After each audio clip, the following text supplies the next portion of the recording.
Capítulo 64.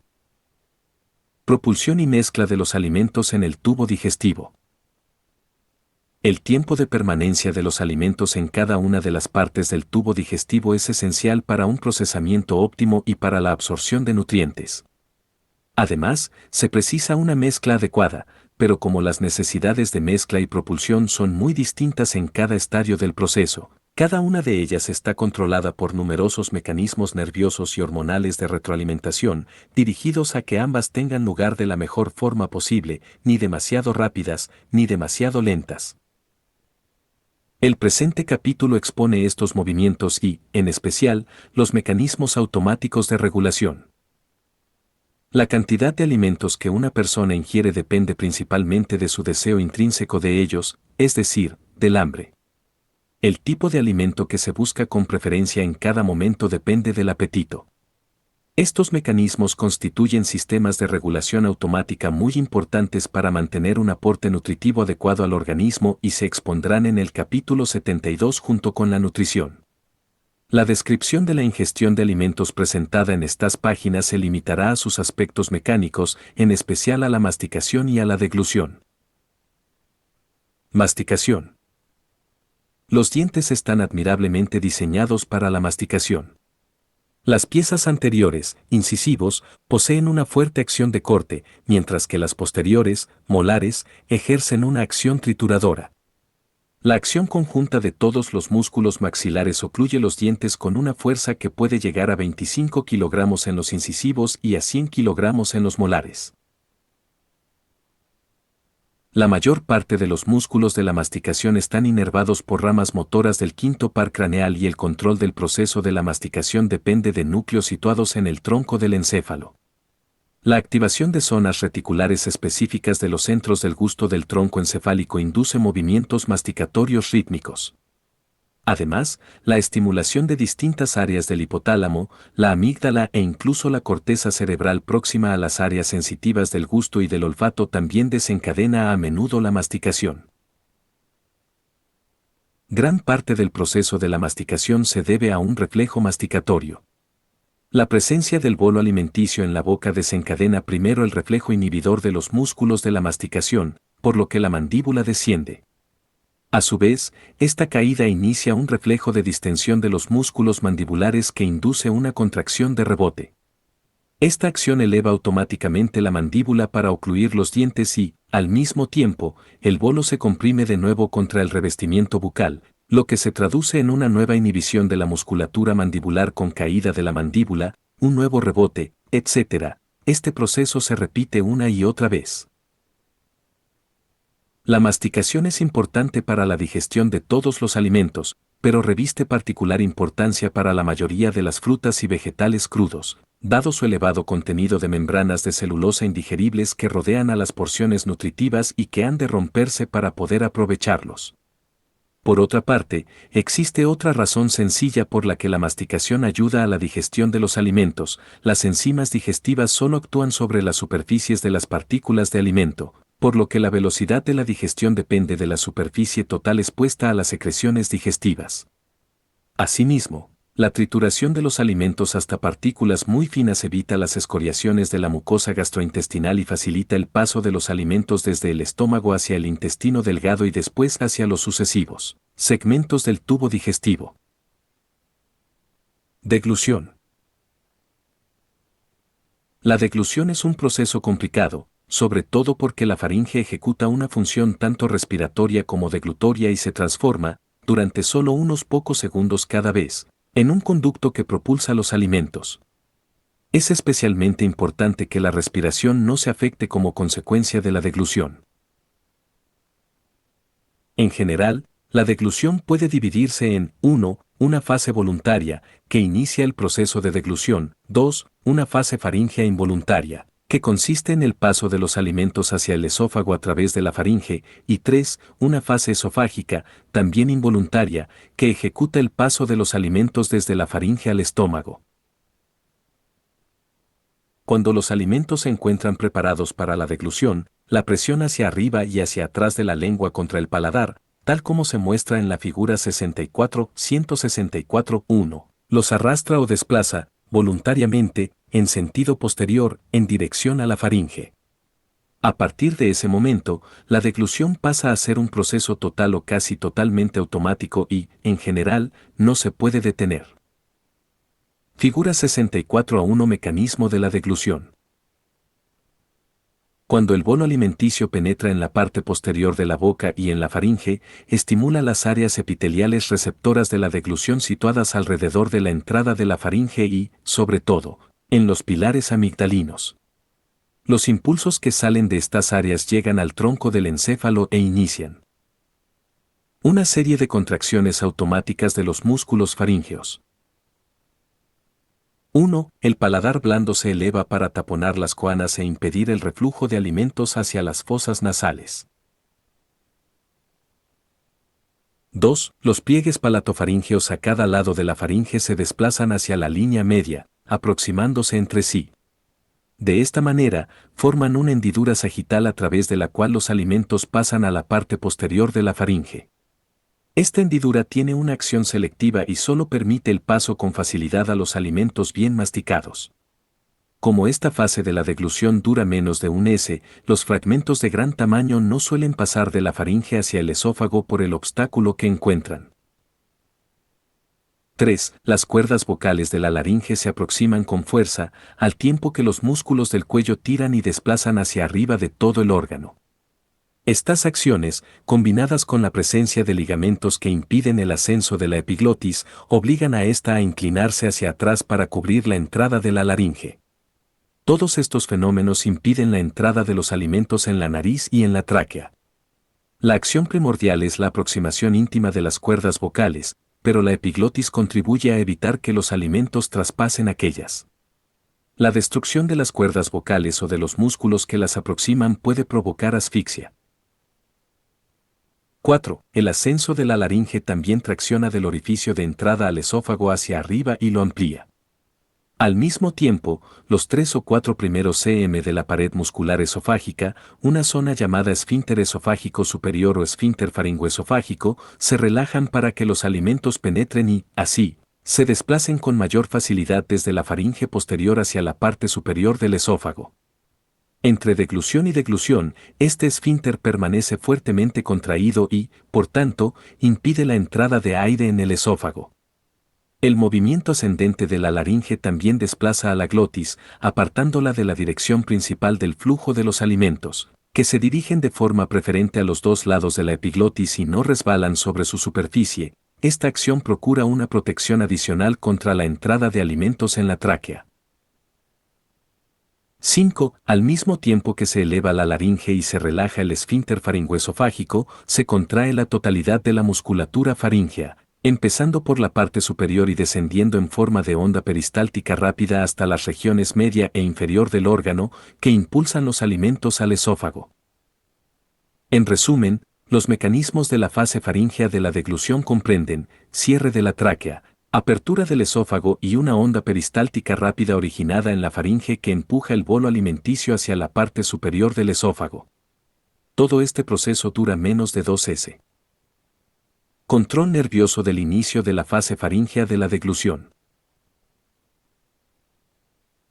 Las áreas táctiles más sensibles de la parte posterior de la boca y de la faringe que inician la fase faríngea de la deglución forman un anillo alrededor de la entrada de la faringe, si bien la zona más sensible corresponde a los pilares amigdalinos. Los impulsos se transmiten desde estas áreas a través de las ramas sensitivas de los nervios trigémino y glosofaríngeo hacia una región del bulbo raquídeo, el tracto solitario o una zona íntimamente asociada con este, que recibe casi todos los impulsos sensitivos de la boca. De esta forma, el inicio de las fases sucesivas del proceso de la deglución, que sigue una secuencia ordenada, está controlado automáticamente por las áreas neuronales distribuidas por toda la sustancia reticular del bulbo y la porción inferior de la protuberancia. La sucesión del reflejo de la deglución es siempre la misma y se repite una y otra vez. La duración de la totalidad del ciclo también permanece constante de unas degluciones a otras. Las áreas del bulbo y de la región inferior de la protuberancia que controlan la deglución reciben en conjunto el nombre de centro de la deglución.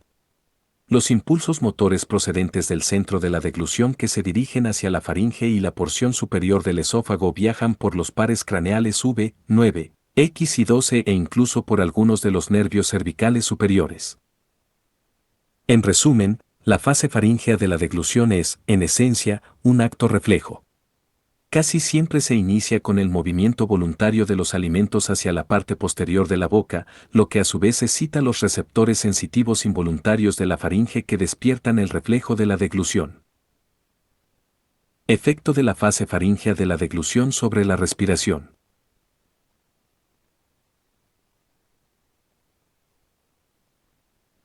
Toda la fase faríngea de la deglución dura menos de 6 s, por lo que la interrupción del ciclo respiratorio solo afecta a una fracción de este. El centro de la deglución inhibe de manera específica el centro respiratorio del bulbo durante ese intervalo e interrumpe la respiración en cualquier punto de su ciclo para que tenga lugar la deglución. Así pues, aunque la persona esté hablando, la deglución interrumpirá la respiración durante un periodo tan corto que apenas resultará perceptible. La fase esofágica de la deglución implica dos tipos de peristaltismo. La función primordial del esófago consiste en conducir con rapidez los alimentos desde la faringe hasta el estómago, por lo que sus movimientos están organizados específicamente para cumplir esta función. El esófago suele desarrollar dos tipos de movimientos peristálticos, primarios y secundarios. El peristaltismo primario es una simple continuación de la onda peristáltica que se inicia en la faringe y que se propaga hacia el esófago durante la fase faríngea de la deglución. Esta onda recorre el tramo de la faringe hasta el estómago en 8 a 10 s. El alimento deglutido por una persona en posición erecta suele llegar a la parte inferior del esófago con una rapidez aún mayor que la onda peristáltica, en unos 5 a 8 s, ya que en este caso se suma el efecto gravitatorio.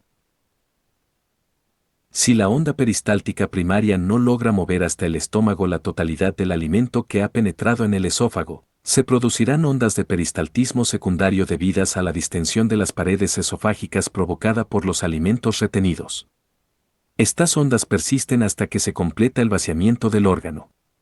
Las ondas peristálticas secundarias se inician en parte en los circuitos intrínsecos del sistema nervioso mientérico y en parte gracias a los reflejos que empiezan en la faringe. Ascienden luego por las fibras aferentes vagales hacia el bulbo y regresan de nuevo al esófago a través de las fibras eferentes de los nervios glosofaríngeo y vago.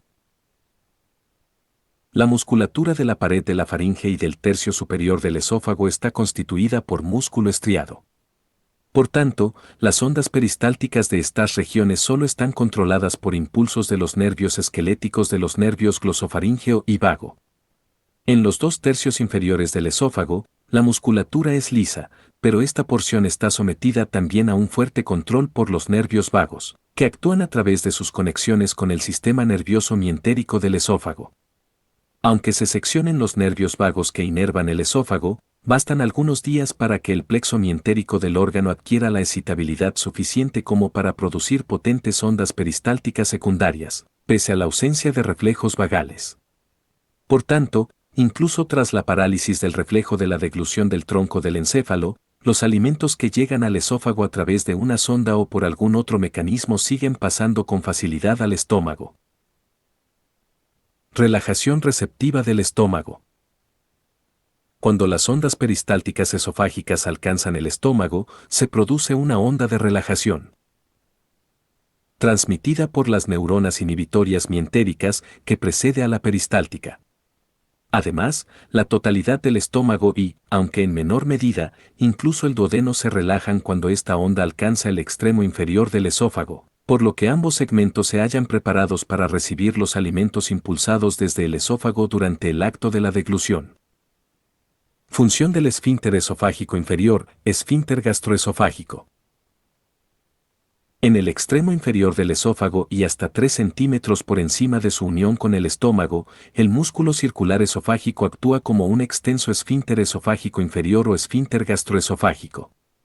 Este esfínter suele mantener una contracción tónica con una presión intraluminal en esta región del esófago de alrededor de 30 mmHg, al contrario que la porción intermedia del órgano, que permanece relajada en condiciones normales. Cuando una onda peristáltica de deglución desciende por el esófago, induce una relajación receptiva del esfínter esofágico inferior previa a la llegada de la onda peristáltica, lo que facilita la propulsión de los alimentos deglutidos hacia el estómago. En raras ocasiones, la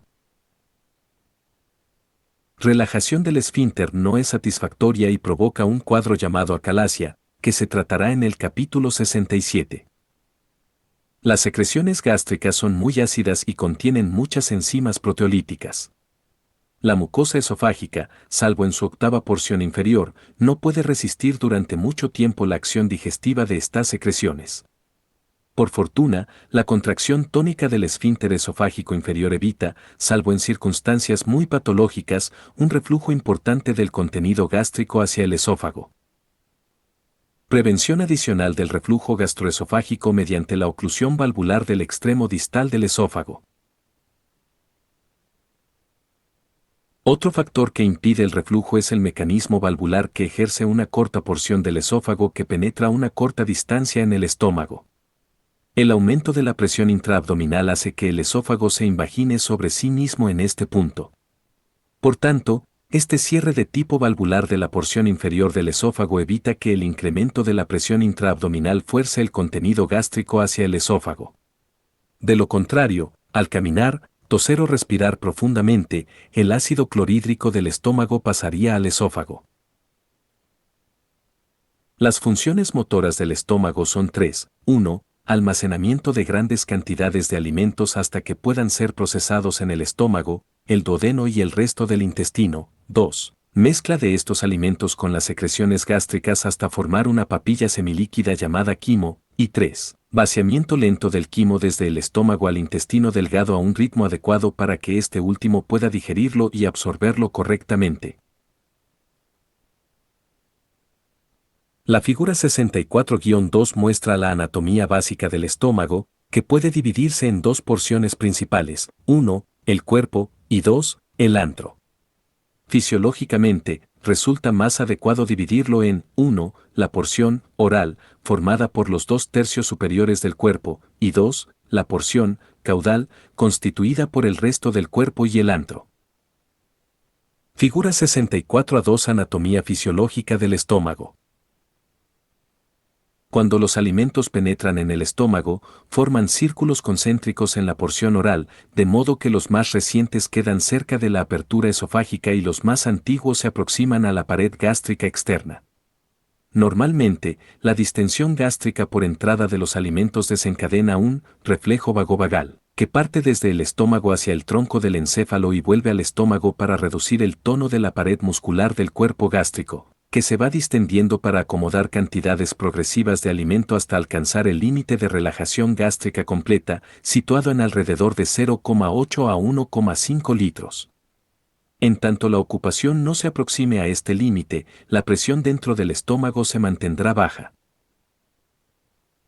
Mezcla y propulsión de alimentos en el estómago, el ritmo eléctrico básico de la pared gástrica.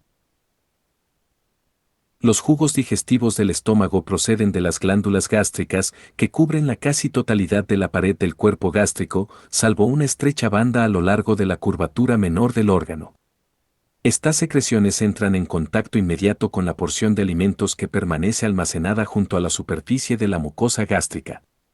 Cuando el estómago contiene alimentos, la parte superior o media de su pared inicia débiles ondas peristálticas, las ondas de constricción, también llamadas ondas de mezcla, que se dirigen hacia el antro siguiendo la pared gástrica con un ritmo de alrededor de una cada 15 a 20 s. Estas ondas se inician por el ritmo eléctrico basal de la pared digestiva, que se comentó en el capítulo 63 y que corresponde a ondas lentas, eléctricas que aparecen de forma espontánea en la pared gástrica. Conforme las ondas de constricción avanzan desde el cuerpo del estómago hacia el antro, aumentan de intensidad y algunas se hacen extraordinariamente intensas, dando lugar a potentes anillos peristálticos de constricción desencadenados por los potenciales de acción que impulsan el contenido antral hacia el píloro con una presión cada vez mayor. Estos anillos de constricción también desempeñan un papel de gran importancia en la mezcla del contenido gástrico, cada vez que una onda peristáltica desciende por la pared del antro en dirección al píloro, excava profundamente en el contenido alimentario del antro. Sin embargo, puesto que el orificio pilórico es tan pequeño, solo unos mililitros o menos del contenido antral llegan al duodeno con cada onda peristáltica. Además, cuando una onda peristáltica se aproxima al píloro, el propio músculo pilórico se contrae, dificultando el vaciamiento. En consecuencia, la mayor parte del contenido del antro resulta comprimido por el anillo peristáltico y retrocede de nuevo al cuerpo del estómago, en lugar de seguir hasta el píloro. En definitiva, el anillo peristáltico constrictivo móvil, junto con el retroceso por compresión denominado retropulsión, constituyen un mecanismo de mezcla de enorme valor en el estómago. Quimo. Una vez que los alimentos se han mezclado con las secreciones gástricas, el producto resultante que circula hacia el intestino recibe el nombre de quimo. El grado de fluidez del quimo que sale del estómago depende de la cantidad relativa de alimento, agua y de secreciones gástricas y del grado de digestión. El aspecto del quimo es el de una pasta semilíquida y turbia. Contracciones de hambre. Además de las contracciones peristálticas que se producen cuando el estómago contiene alimentos, cuando éste permanece vacío durante varias horas aparece otro tipo de contracciones intensas, llamadas contracciones de hambre. Se trata de contracciones peristálticas rítmicas del cuerpo gástrico. Cuando estas contracciones sucesivas se hacen muy potentes, suelen fusionarse y provocar una contracción tetánica continua que dura de 2 a 3 min. Las contracciones de hambre son más intensas en las personas jóvenes y sanas que poseen un tono gastrointestinal elevado. También aumentan mucho cuando la concentración de azúcar en la sangre es menor de lo normal.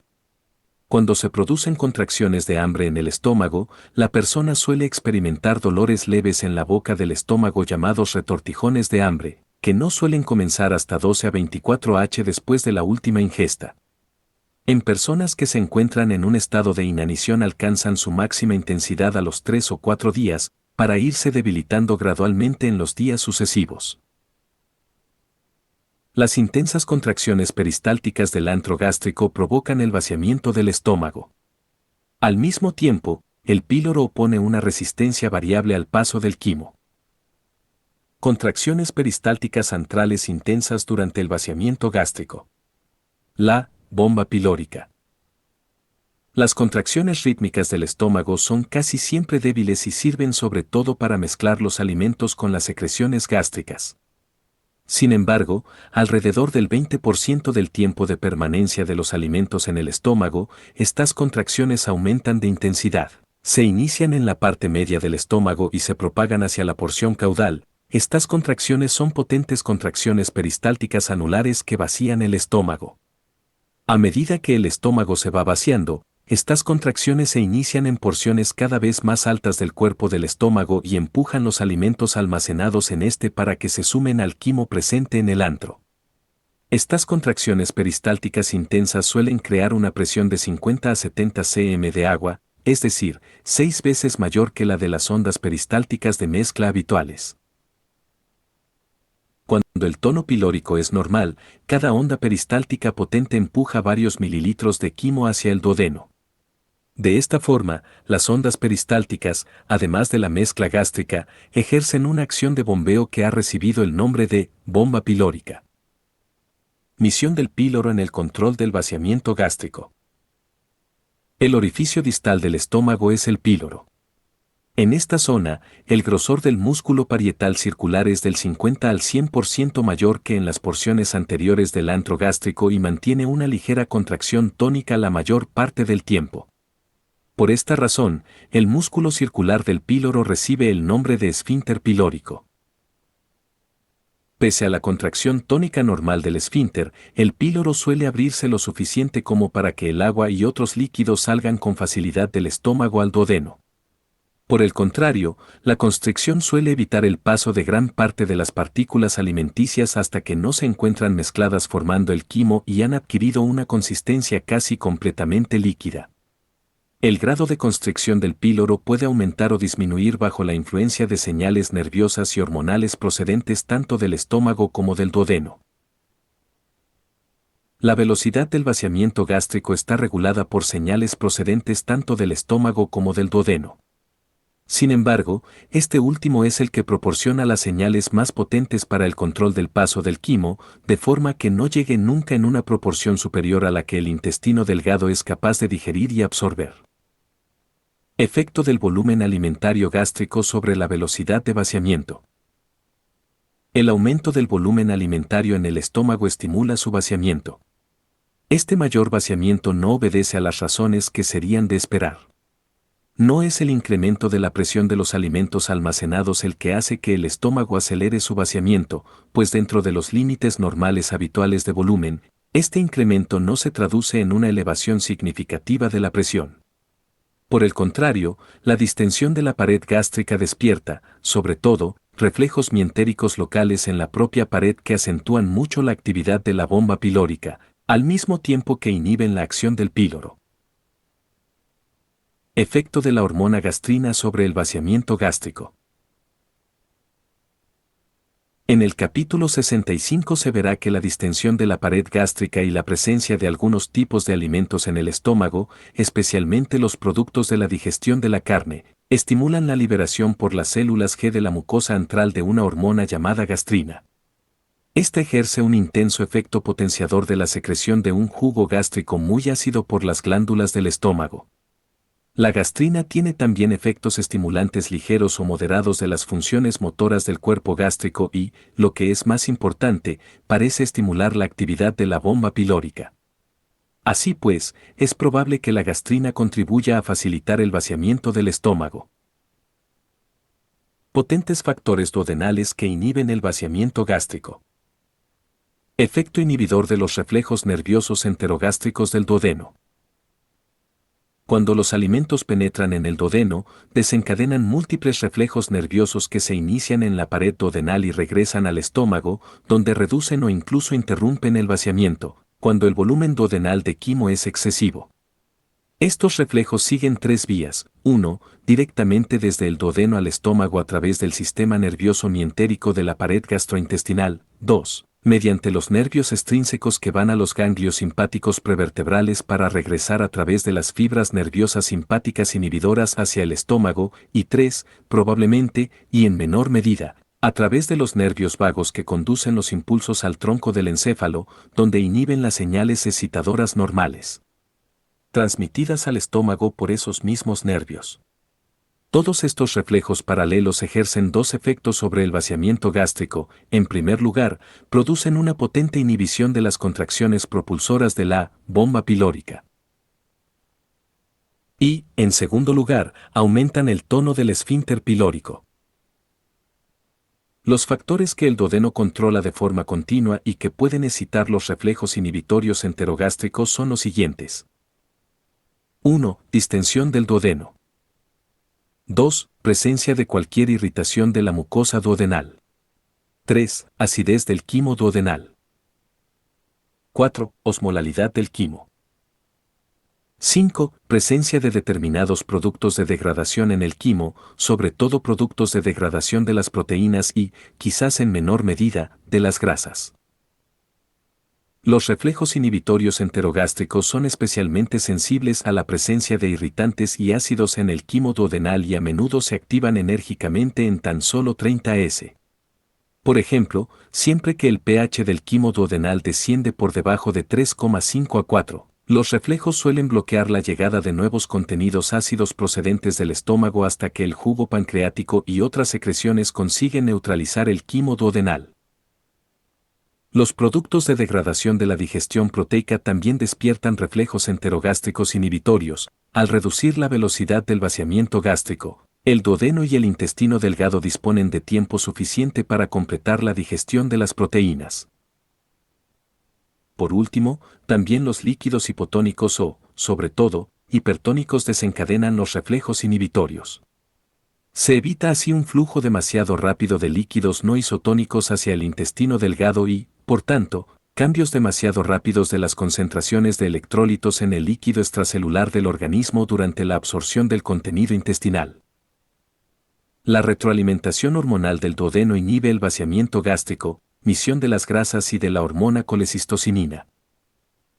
Las hormonas liberadas por la parte alta del intestino inhiben también el vaciamiento gástrico. Los estímulos para la producción de estas hormonas inhibidoras son fundamentalmente las grasas que penetran en el duodeno, si bien otros tipos de alimentos incrementan asimismo su producción, aunque en menor grado. Al penetrar en el duodeno, las grasas extraen varias hormonas distintas del epitelio duodenal y yeyunal, bien uniéndose a los receptores de las células epiteliales, bien mediante algún otro mecanismo. A su vez, las hormonas son transportadas por la sangre hacia el estómago, donde inhiben la actividad de la bomba pilórica y, al mismo tiempo, aumentan ligeramente la fuerza de contracción del esfínter pilórico. Estos efectos son importantes porque la digestión de las grasas es mucho más lenta que la de la mayor parte de los demás alimentos. No se conocen por completo las hormonas que inhiben la motilidad gástrica por mecanismos de retroalimentación. Parece que la más potente de estas hormonas es la colecistocinina, CCK, liberada por la mucosa del yeyuno como respuesta a las sustancias grasas existentes en el quimo. Esta hormona actúa como inhibidor y bloquea la potenciación de la motilidad gástrica producida por la gastrina. Otros posibles inhibidores del vaciamiento gástrico son las hormonas secretina y el péptido insulinotrópico dependiente de la glucosa, también llamado péptido inhibidor gástrico, GIP. La primera se libera sobre todo en la mucosa duodenal, en respuesta a la llegada de ácido gástrico desde el estómago atravesando el píloro. Esta hormona tiene un efecto general, aunque débil, de disminución de la motilidad digestiva. El GIP se libera en la porción alta del intestino delgado en respuesta, sobre todo, a la grasa del quimo y, en menor medida, a los hidratos de carbono. Aunque el GIP inhibe la motilidad gástrica en determinadas circunstancias, su efecto en concentraciones fisiológicas consiste, probablemente, en estimular la secreción de insulina por el páncreas. Estas hormonas se estudian con mayor detalle en otros lugares de este texto, en especial en el capítulo 65, en relación con el control del vaciamiento vesicular y del ritmo de secreción pancreática. En resumen, varias hormonas, en especial la CCK, pueden inhibir el vaciamiento gástrico cuando el duodeno recibe del estómago cantidades excesivas de quimo y, sobre todo, cuando éste es muy ácido o graso. El vaciamiento gástrico está controlado, solo hasta cierto punto, por factores propios del estómago, como son el grado de llenado y el efecto excitador de la gastrina sobre su peristaltismo. Es probable que el control más importante del vaciamiento gástrico resida en las señales inhibidoras de retroalimentación del duodeno, que comprenden los reflejos de retroalimentación inhibidores del sistema nervioso enterogástrico y de retroalimentación hormonal por la CCK. Estos dos mecanismos de retroalimentación inhibidora actúan de manera concertada para reducir la velocidad de vaciamiento cuando, 1. Existe una cantidad demasiado grande de quimo en el intestino delgado, o 2. El quimo es demasiado ácido, contiene una cantidad excesiva de proteínas o de grasa no procesada, es hipo o hipertónico o resulta irritante. De esta manera, la velocidad del vaciamiento gástrico está limitada por la cantidad de quimo que es capaz de procesar el intestino delgado. Los movimientos del intestino delgado, como los de cualquier otra porción del tubo digestivo, pueden clasificarse en contracciones de mezcla y contracciones de propulsión. En gran medida esta separación es artificial porque, en esencia, todos los movimientos del intestino delgado implican al menos cierto grado de mezcla y de propulsión simultáneas. La clasificación habitual de estos procesos se describe en los apartados siguientes. Cuando el quimo penetra en una porción del intestino delgado, la distensión de la pared intestinal induce contracciones concéntricas localizadas espaciadas a intervalos a lo largo del intestino y de menos de 1 minuto de duración. Las contracciones generan una segmentación del intestino delgado, tal como muestra la figura 64-364-3, de forma que el intestino queda dividido en segmentos que adoptan el aspecto de una ristra de salchichas. Cuando un grupo de contracciones de segmentación se relaja, se inicia un nuevo conjunto, pero en este caso las contracciones suceden, sobre todo, en zonas nuevas no afectadas por las contracciones previas. Por tanto, las contracciones de segmentación suelen fragmentar el quimo 2 o 3 veces por minuto, facilitando la mezcla progresiva del alimento con las secreciones del intestino delgado. Figura 64 a 3 movimientos de segmentación del intestino delgado. La frecuencia máxima de las contracciones de segmentación del intestino delgado depende de la frecuencia de las ondas eléctricas lentas de la pared intestinal, que constituyen el ritmo eléctrico básico tal como se expuso en el capítulo 63. Dado que en el duodeno y el yeyuno proximal este ritmo no supera 12 por minuto, la frecuencia máxima de las contracciones de segmentación en estas áreas se aproxima a 12 por minuto, pero esta frecuencia máxima se produce solo en condiciones de estimulación extrema. En el íleon terminal, la frecuencia máxima suele ser de 8 a 9 contracciones por minuto. Las contracciones de segmentación se debilitan mucho cuando se bloquea la actividad excitadora del sistema nervioso entérico con atropina. Por tanto, incluso aunque las ondas lentas del músculo liso propiamente dicho producen las contracciones de segmentación, estas no resultan eficaces sin una excitación de fondo causada, en especial, por el plexo nervioso mientérico. Peristaltismo del intestino delgado. Las ondas peristálticas empujan el quimo a lo largo de todo el intestino delgado. Estas ondas pueden producirse en cualquier punto del intestino delgado y se mueven en dirección anal a un ritmo de 0,5 a 2 cm/s, aunque la velocidad es mucho mayor en la parte proximal del intestino que en la distal. En condiciones normales son débiles y suelen desaparecer después de solo 3 a 5 cm. Es muy raro que las ondas abarquen más de 10 centímetros, por lo que el movimiento hacia adelante del quimo es también muy lento, tanto que, de hecho, su movimiento neto a lo largo del intestino delgado es solo de 1 cm/min. Esta velocidad de desplazamiento significa que se necesitan de 3 a 5 h para que el quimo llegue desde el píloro a la válvula ileocecal. Control del peristaltismo por las señales nerviosas y hormonales. La actividad peristáltica del intestino delgado aumenta mucho después de una comida. Este aumento de la actividad se debe, en parte, al comienzo de la llegada de quimo al duodeno, con la consiguiente distensión de su pared. Además, la actividad peristáltica se incrementa por el llamado reflejo gastroentérico, desencadenado por la distensión del estómago y conducido principalmente por el plexo mientérico desde el estómago a toda la longitud de la pared del intestino delgado. Además de las señales nerviosas que afectan el peristaltismo del intestino delgado, existen varios factores hormonales que también influyen, como son la gastrina, la CCK, la insulina, la motilina y la serotonina, todas las cuales estimulan la motilidad intestinal y se secretan durante las distintas fases del procesamiento de los alimentos. Por otra parte, la secretina y el glucagón inhiben la motilidad del intestino delgado. La importancia fisiológica de cada uno de estos factores hormonales en el control de los movimientos sigue siendo motivo de discusión.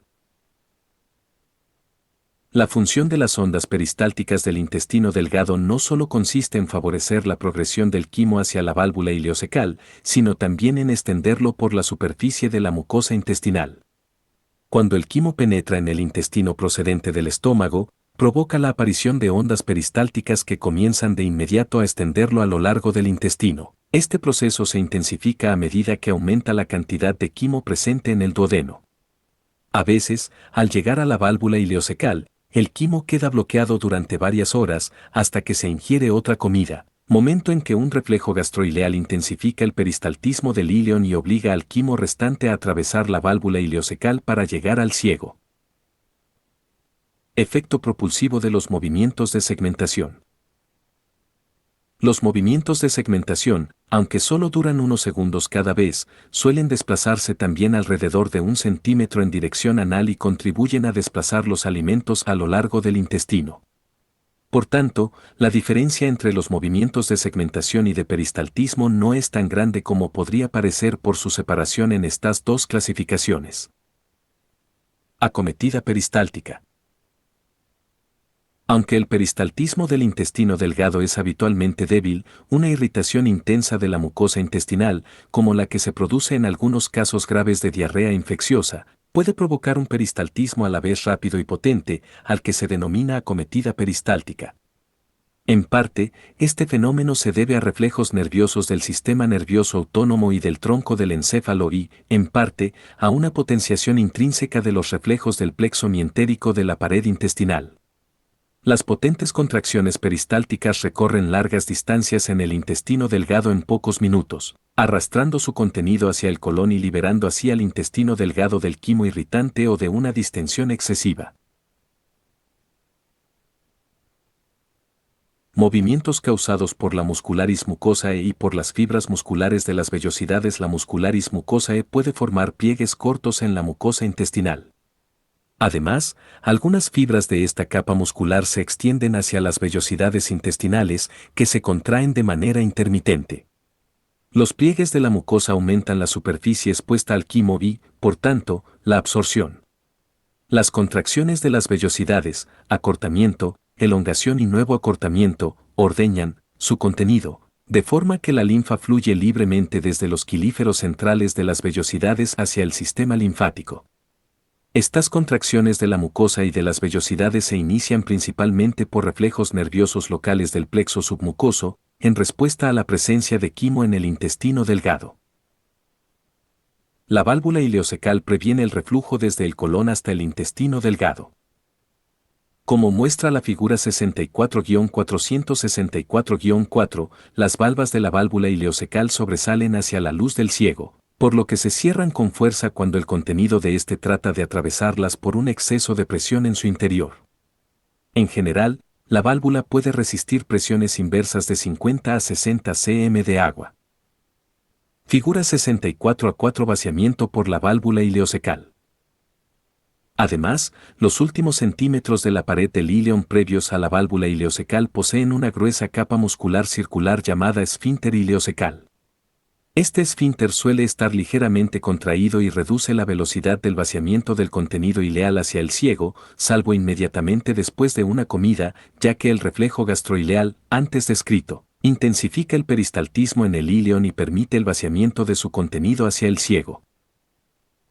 La resistencia de la válvula ileocecal al vaciamiento prolonga la permanencia del quimo en el íleon, facilitando así su absorción. Cada día suelen llegar al ciego tan solo unos 1.500 a 2.000 ml de quimo. El grado de contracción del esfínter ileocecal, al igual que la intensidad del peristaltismo del íleon terminal, están sometidos de forma significativa al control de reflejos procedentes del ciego.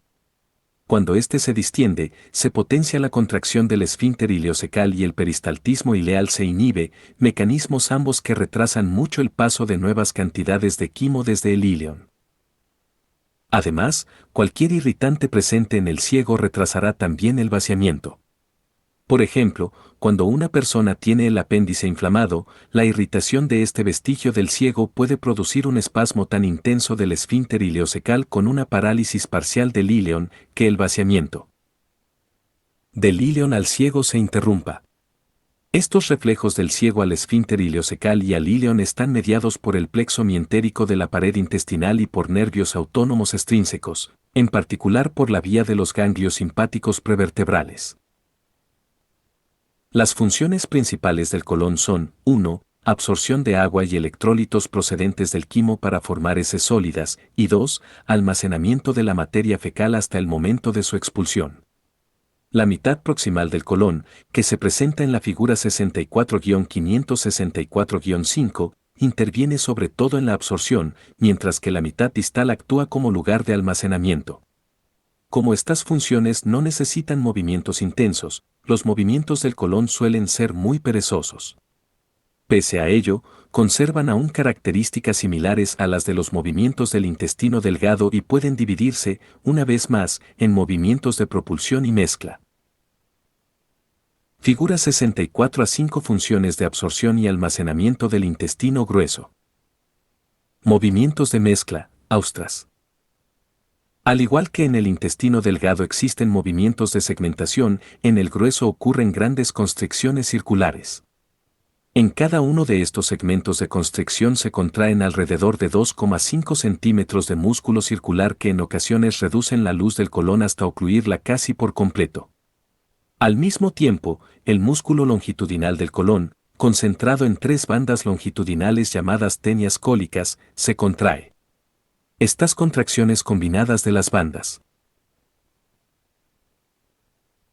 circulares y longitudinales hacen que la porción no estimulada del intestino grueso sobresalga hacia afuera, formando protrusiones a modo de sacos llamadas austras. Cada austra suele alcanzar su máxima intensidad en unos 30 s y después desaparece a lo largo de los 60 s siguientes. Otras veces se desplazan lentamente en dirección anal durante el periodo de contracción, sobre todo en el ciego y en el colon ascendente, propiciando así una pequeña propulsión anterógrada del contenido cólico. Al cabo de unos minutos aparecen nuevas contracciones australes en otros lugares próximos. Por tanto, el contenido fecal del intestino grueso va siendo ordeñado y empujado lentamente, de una forma muy similar a cómo se revuelve la tierra con una pala.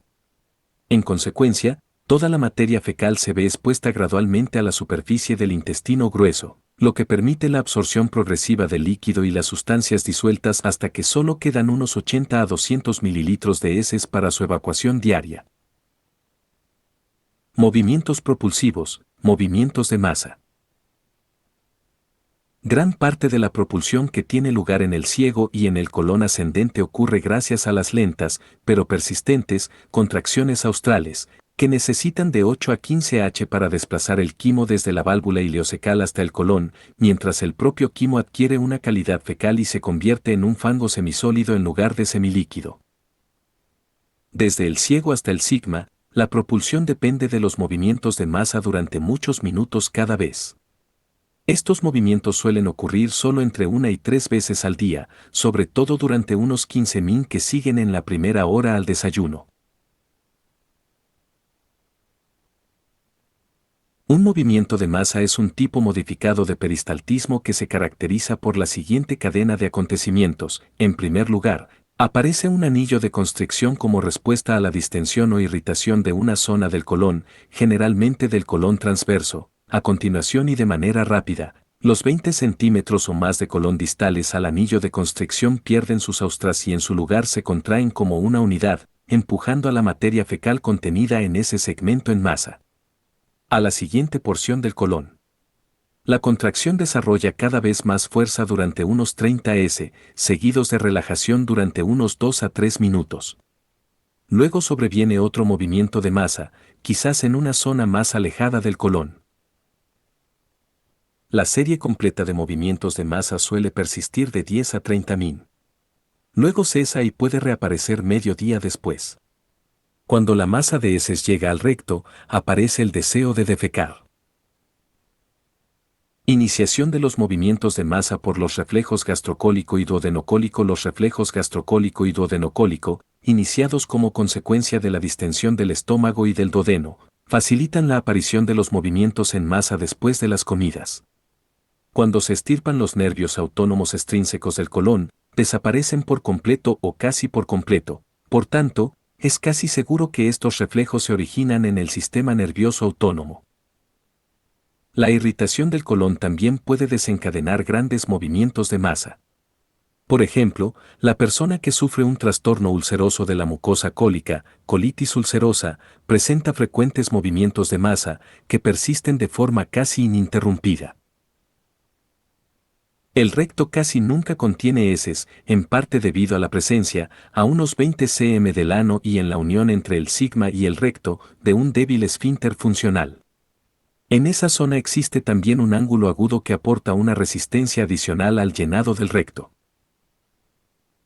Cuando un movimiento de masa fuerza a las heces a penetrar en el recto, surge el deseo de la defecación, con una contracción refleja del recto y relajación de los esfínteres anales. El goteo continuo de material fecal por el ano se evita por la contracción tónica de 1. El esfínter anal interno, que es un engrosamiento del músculo liso circular de varios centímetros de longitud que se encuentra inmediatamente anterior al ano, y 2. El esfínter anal externo, compuesto por músculo voluntario estriado que rodea el esfínter interno y se extiende en sentido distal a partir de él. El esfínter externo está controlado por fibras nerviosas del nervio pudendo, que forma parte del sistema nervioso somático y que, por tanto, se encuentra bajo control voluntario consciente o, al menos, subconsciente. El esfínter se mantiene habitualmente cerrado de forma subconsciente, a menos que una señal consciente inhiba su constricción. Reflejos de la defecación. Como norma, la defecación se inicia gracias a los reflejos de la defecación. Uno de ellos es un reflejo intrínseco mediado por el sistema nervioso entérico de la pared rectal. Cuando las heces penetran en el recto, la distensión de la pared rectal emite señales aferentes que se propagan por el plexo mientérico, iniciando ondas peristálticas en el colon descendente, el sigma y el recto que impulsan las heces hacia el ano. Cuando la onda peristáltica se acerca a este, el esfínter anal interno se relaja a causa de las señales inhibidoras que le llegan desde el plexo mientérico y si, al mismo tiempo, se relaja de forma consciente y voluntaria el esfínter anal externo tendrá lugar la defecación.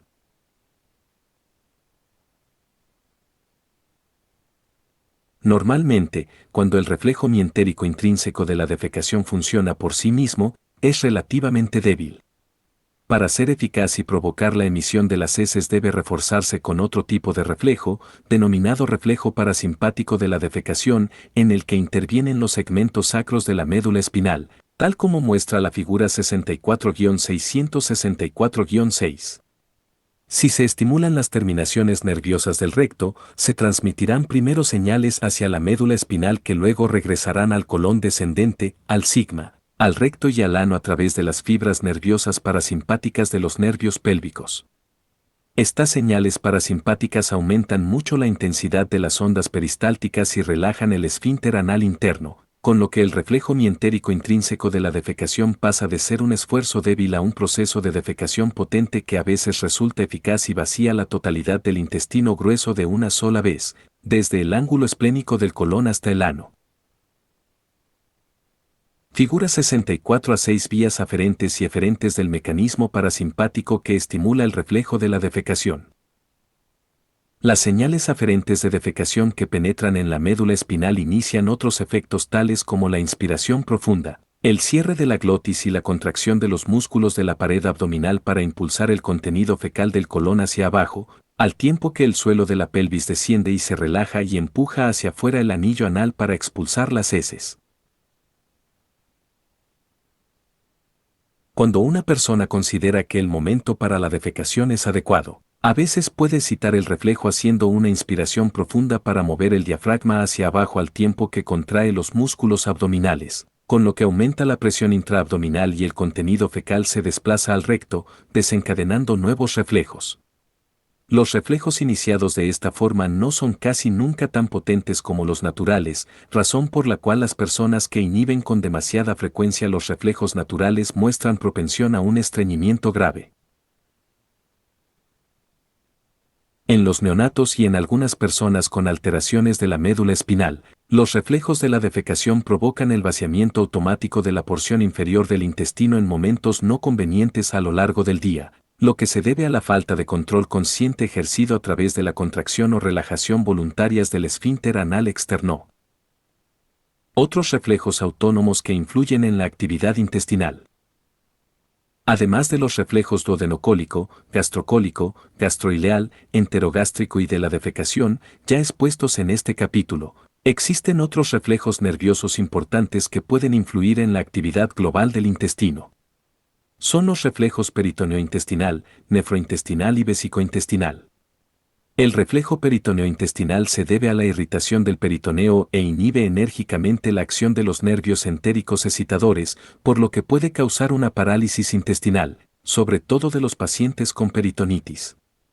Los reflejos nefrointestinal y vesicointestinal inhiben la actividad intestinal en caso, respectivamente, de irritación renal o vesical, respectivamente. Boeck-Staens G., Saninoto G., Richter J.E. Achalasia. Lancet. 2014, 383, 83. Camilleri M. Pharmacological Agents Currently in Clinical Trials for Disorders in Neurogastroenterology. J. Clenendast. 2013, 123, 4111. Camilleri M. Physiological Underpinnings of Irritable Bowel Syndrome, Neurohormonal Mechanisms. J. Fisiol. 2.